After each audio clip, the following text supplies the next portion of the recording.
Bismillahirrahmanirrahim. Assalamualaikum warahmatullahi wabarakatuh. Alhamdulillahirabbil alamin wassalatu wassalamu ala asyrafil anbiya'i wal mursalin wa ala alihi wa ashabihi ajma'in. Amma ba'du, ikhwani wa akhwati fillah rahimani wa rahimakumullah. Kita lanjutkan kembali pelajaran bahasa Arab kita dari kitab Al-Muyassaru fi Ilmi Nahwi. Dan sekarang kita akan membahas materi yang terdapat pada halaman ke-12 ya. Masih melanjutkan materi sebelumnya tentang i'rab dan bina. Kita baca. Al-mabni huwa ya. Mabni adalah ma apa-apa la yataghayyaru. Yataghayyaru. Ya, ini harokatnya mestinya dhammah. Taghayyara, yataghayyaru. Apa-apa yang tidak berubah ya. Akhiruhu akhirnya bisa babi dengan sebab dukhulil amili, dengan sebab masuknya amil. Mislu darasa haza, telah belajar ini. Ra'aitu haza, aku telah melihat ini. Marartu bihaza, aku telah berjumpa dengan ini. Jadi yang dimaksud dengan mabni adalah yaitu yang tidak berubah. Maksudnya di sini isim ya, karena di sini sudah membahas isim. Ada isim yang tidak berubah akhirnya ya dengan sebab masuknya amil, atau tidak pakai kata dengan sebab masuknya amil sudah cukup ya. Isim yang tidak berubah harokat akhirnya ya, dimanapun posisinya dalam kalimat, isim yang mabni itu tidak berubah harokat akhirnya. Di sini digunakan contoh isim isyarah ya, haza ini. Tapi sepertinya lebih enak kalau kita kasih contohnya jangan haza tapi zalika misalnya, karena haza jelas tidak berubah ya, karena kan alif nggak bisa dikasih harokat ya. Ya kalau zalika kan masih mungkin ya, zalika, zaliku, zaliki kan gitu ya. Nah gitu. Jadi mungkin kalau antum ngasih contoh ke murid antum nanti ganti aja zalika ya, biar lebih jelas ya. Darasa zalika, ra'aitu zalika, marartu bizalika. Atau perhatikan di situ zalika ya, nggak berubah harokat akhirnya, tetap ya fathah. Nah, sehingga zalika ini tergolong ke dalam isim yang mabni. Kemudian al-mu'rabu huwa, mu'rab adalah ma taghayyara, apa-apa yang berubah akhiruhu akhirnya bisa babi dukhulil amili, dengan sebab masuknya amil. Mislu ja'a rajulun, telah datang seorang laki-laki. Ra'aitu rajulan, aku telah melihat seorang laki-laki. Marartu bi rajulin, aku berjumpa dengan seorang laki-laki. Ya, lawan dari mabni adalah mu'rab. Kalau mabni artinya yang tetap, kalau mu'rab yang berubah. Contohnya di sini adalah rajulun. Rajulun ketika sudah dimasukkan ke dalam kalimat bisa harokatnya rajulun, rajulan, atau rajulin sesuai dengan amil yang memasukinya, atau bisa juga dengan istilah lain sesuai dengan kedudukannya dalam kalimat. Seperti misalnya ja'a rajulun, dia harokatnya dhammah. Kenapa? Karena berkedudukan sebagai fa'il. Kemudian pada kalimat kedua ra'aitu rajulan, harokat akhirnya fathah. Kenapa? Karena berkedudukan sebagai maf'ul bi. Pada kalimat yang ketiga, marartu bi rajulin, aku berjumpa dengan seorang laki-laki. Di situ harokat akhirnya kasrah. Kenapa dengan kasrah? Karena dia berkedudukan sebagai masbuk bi harfil jar. Ya, kemudian perlu antum beri catatan tambahan bahwasanya isim yang mabni itu jumlahnya terhingga. Ya, terhingga bisa dihitung. Adapun isim yang mu'rab jumlahnya tidak terhingga. Sehingga kalau kita ingin bisa membedakan mana isim yang mabni dan mana isim yang mu'rab, kita harus hafalkan semua isim yang mabni. Kalau kita sudah hafal, nanti kita bisa membedakan yang mana yang mabni dan mana yang mu'rab. Di sini dijelaskan pada halaman 14 nanti ya. Contoh-contoh isim yang mabni yang kita harus hafalkan. Kemudian isim yang mu'rab dari yang tidak terhingga itu bisa dikelompokkan menjadi 9. Ya, sebagaimana yang sudah kita pelajari di awal, ya 9 kelompok isim yang mu'rab, ya isim mufrad, musanna, jamak muzakkar salim, jamak muannas salim, jamak taksir, asmaul khamsah, isim maqsur, isim manqus, dan isim alladzi la yansharif. Ya. Demikian. Walikullil asma'il mu'rabati, walikulli, dan bagi setiap al-asma'i isim-isim al-mu'rabati yang mu'rab, alamatun, ciri-ciri khassatun yang khusus. Saya akan datang bayanuha, penjelasannya. Jadi isim-isim yang mu'rab memiliki ciri-ciri khusus. Ada alamat i'rabnya, ada tanda i'rabnya, tanda perubahannya. Ada tanda rafa, tanda nasab, dan tanda jar yang sebagaimana sudah saya sampaikan pada pertemuan sebelumnya. Ya, insyaallah pada pertemuan berikutnya kita akan membaca tanda i'rab pada isim. Ya. Sebelum kita bahas, antum silakan baca sendiri halaman 13-nya di situ tanda i'rab pada isim, atau kita baca sekarang aja ya. Insyaallah mudah. Nah, di sini ada disebutkan pertama 9 kelompok isim yang mu'rab. Ada isim mufrad, musanna, jamak mudzakkar salim, jamak muannas salim, jamak taksir, asmaul khamsah, isim maqsur, isim manqus dan isim alladzi la yansharif. Kemudian 9 kelompok isim ini ketika sudah dimasukkan ke dalam kalimat nanti ada yang marfu'. Isim yang marfu' maksudnya isim yang beri'rab rafa', dan isim yang marfu' memiliki tanda rafa'.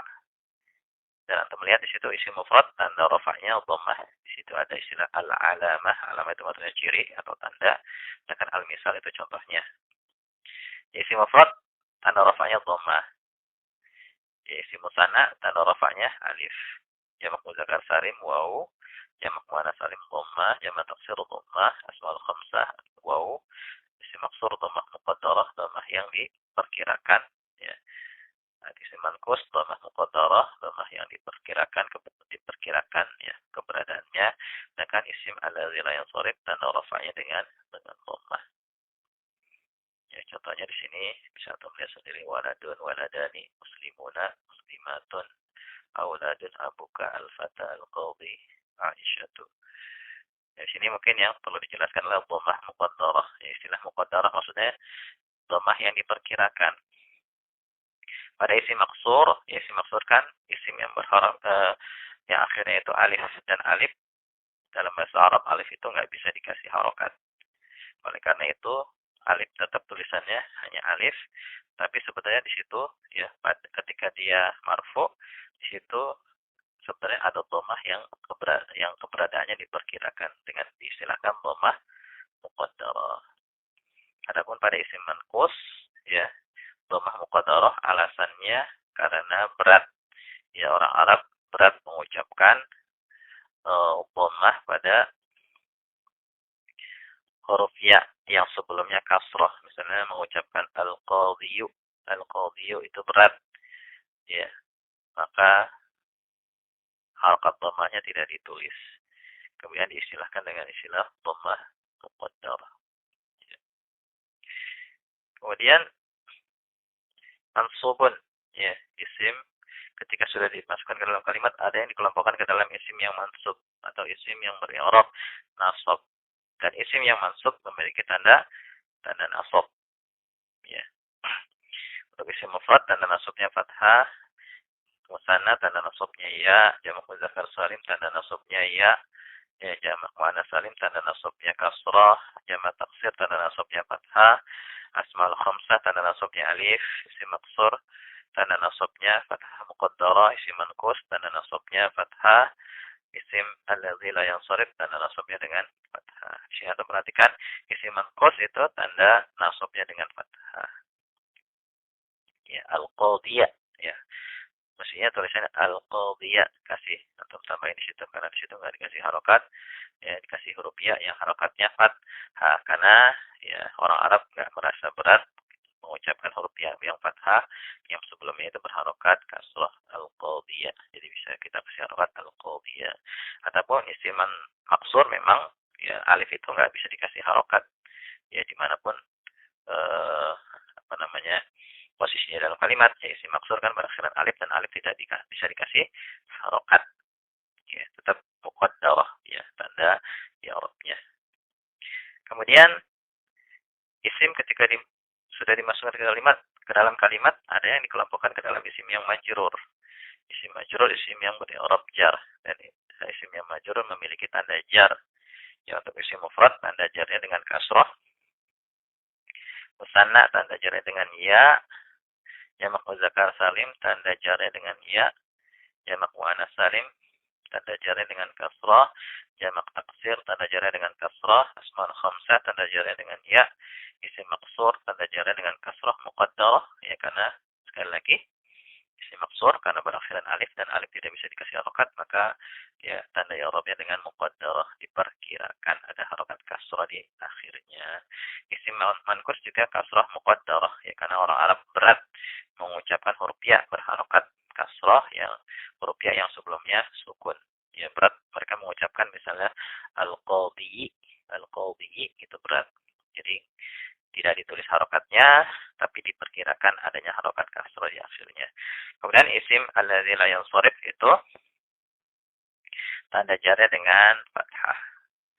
Nah, ini tanda-tanda i'rab ini ya, yang judulnya al-asmaul mu'rabatu, isim-isim yang mu'rab, wa alamatu dan ciri-ciri i'rabiha, i'rabnya, dan tanda-tanda i'rabnya ini harus dihafal, wajib dihafal ya, supaya kita bisa menentukan harokat akhir sebuah isim yang mu'rab, dan juga kita bisa meng-i'rabnya. Kalau bisa kita ya latihan menuliskannya dengan bahasa Arab, tanda-tanda i'rabnya dhamma, alif, waw gitu.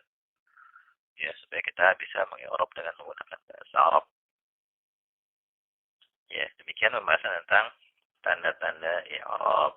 Dan di sini ada latihan ya, kalau antum mau coba-coba silahkan. Uzkur, sebutkan al-marfu'a yang marfu', wal mansuba dan yang mansub, wal majrura dan yang majrur, wa alamatu dan ciri kullin minha, setiap darinya. Di sini perintahnya sebutkan apakah ini marfu' atau mansub atau majrur, dan sebutkan cirinya. Contoh misalnya zalimuna. Ya, kira-kira isim yang mana nih? Ya, sebenarnya lebih mudah kalau kita i'rab aja. Kita i'rab misalnya zalimuna, masuknya dari 9 kelompok isim mu'rab, masuknya yang mana nih kira-kira? Jamak muzakkar salim kan ya? Bentuknya khas ya. Zalimuna berakhiran waw dan nun. Nah, jamak muzakkar salim ya bentuknya kan bisa dua. Zalimuna bisa zalimina.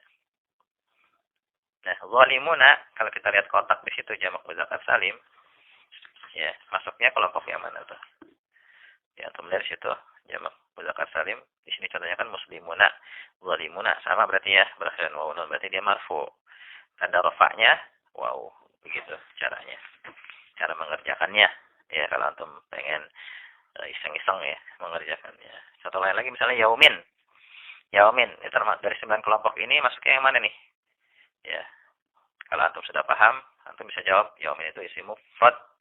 Nah, isim mufrad antum lihat di situ yang berharokat akhir kasrah masuknya isim yang mana nih? Marfu, mansub atau majrur? Jawabannya majrur. Berarti yaumin termasuk isim majrur, tanda jarnya dengan kasrah. Tapi ini kita nggak bahas di sini ya. Kita akan bahas nanti ketika sudah menyelesaikan semua materi yang ada dalam buku ini. Adapun latihan-latihannya nanti saya berikan di grup ya, latihan yang bersumber dari yang berasal dari saya sendiri ya, bikinan saya, bukan dari buku ini. Adapun latihan yang ada dalam buku ini kita akan bahasnya nanti ya, sambil kita murojaah setelah kita menyelesaikan semua materi yang terdapat di dalam kitab Al-Muyassaru fi Ilmin Nahwi ini. Ya, semoga bermanfaat dan silakan antum murojaah kembali karena ini sudah masuk ke pembahasan inti ilmu nahwu. Jadi kalau antum sudah paham ini, insyaallah setengah perjalanan sudah berhasil antum lewati. Tinggal nanti kita belajar ya, perubahan yang terdapat pada fiil. Ya, karena kata yang berubah itu kan cuma isim dan fiil. Ya, kalau huruf nggak berubah. Isim ada yang berubah, fiil juga ada yang berubah. Ya, kalau antum sudah paham perubahan pada isim, berarti setengah jalan, ya kan? Tinggal nanti ditambah perubahan pada fiil, berarti antum sudah paham kaidah dasar ilmu nahwu. Jadi, ya, antum murojaah kembali, baca-baca kembali hingga benar-benar antum paham. Ya, wallahu a'lam bishawab. Subhanakallahumma wa bihamdika asyhadu an la ilaha illa anta astaghfiruka wa atubu ilaik. Assalamualaikum warahmatullahi wabarakatuh.